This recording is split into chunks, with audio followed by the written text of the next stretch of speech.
Gabi ng Misteryo.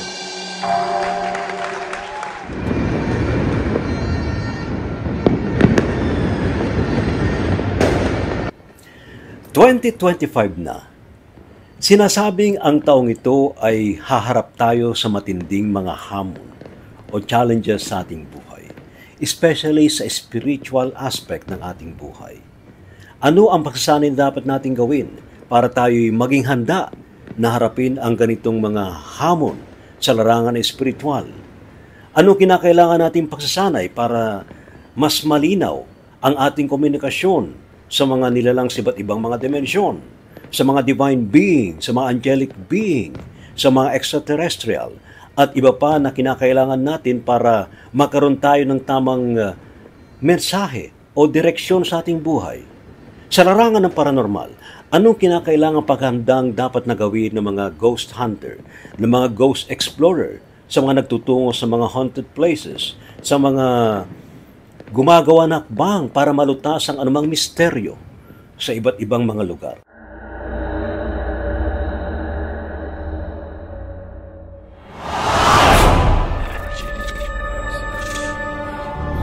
Hindi tayong magkudal sa may loob.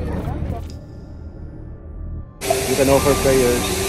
Wala namang mawawala nila. Flowers. They also burn incense.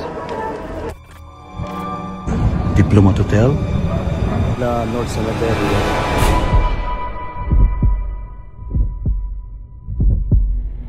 They opened a portal to another dimension.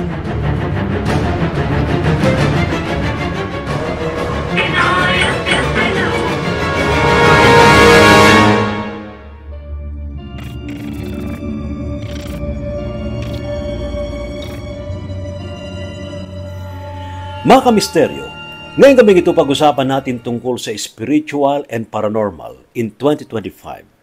Anong paghahanda dapat nating gawin para maharap natin ang mga hamon sa taong ito? Especially sa aspekto na spiritual, yung sinasabing spiritual warfare. 2026, yung binabanggit mo. Magkakaroon siya ng extension hanggang June 30, 2026. Oh, ano yung ina-expect natin during that period? So, during this period, madaming taong mas i-in-tune sa spirituality. And also, may mga iba din ako nakitang placement na yung iba, itetest nila kung totoo ba or hindi. Tapos doon na magsisimula yung tinatawag nating spiritual warfare. Dapat ba tayong magsanay na mabuti? Dapat ba tayong makipag-communicate ng todo sa mga nilalang sa kabilang dimensyon? Nabuhay everyone, this is Kuya Jay ng Spiritual Guide Philippines. At muli, inimbitan ko po kayo sa Gabi ng Misteryo, DZRH, with Sir Ray Tisibayan, Sabado, 10 to 11 p.m. at ang ating pag-uusapan about sa spiritual practice at mga paranormal encounters na mangyayari ngayon 2025. Ano nga ba ang kanilang mensahe? Ano nga ba ang mensahe ng universe sa ating buhay ngayon 2025? Kita-kits po mga master na master. Hi guys, this is Deus Abbas. Abangan niyo po ako sa DZRH, Gabi ng Misteryo, alas 10 ng gabi, hosted by Ray Tisibayan. Ang ating pong topic ay spiritual practice and paranormal encounters in 2025. See you there! At maging sa larangan ng paranormal, ano ang paghandang dapat na gawin ng mga ghost hunter, ng mga ghost explorer, sa mga nagtutungo sa mga haunted places, sa mga grupo na gumagawa ng hakbang para makatulong sa mga gumagalang mga kaluluwa na makatawid sila sa kabilang dimensyon o kabilang buhay? Hi, ito nga pala si Enver TV at inimbitahan ko kayo na manood ng Gabi ng Misteryo ngayong Sabado, alas 10 hanggang alas 11 ng gabi. At ang pag-uusapan natin dito ay tungkol sa paranormal mission natin ngayong 2025.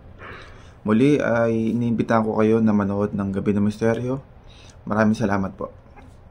Yati pag-uusapan sa Gabi ng Misteryo, 10 to 11 p.m. sa DZRH. Walang absent. See you! Anong pagkakaiba daw ho yung mediumship sa sinasapian? Talagayang kababalaghan, pananaliksik sa kapangyarihan ng isipan, pagpapakita ng mga nilalang, inyong matutunghayan sa Gabi ng Misteryo. Kasama si Ray Sibayan tuwing Sabado, alas 10 ng gabi sa DZRH Radio, DZRH TV at DZRH Online. Gabi ng Misteryo.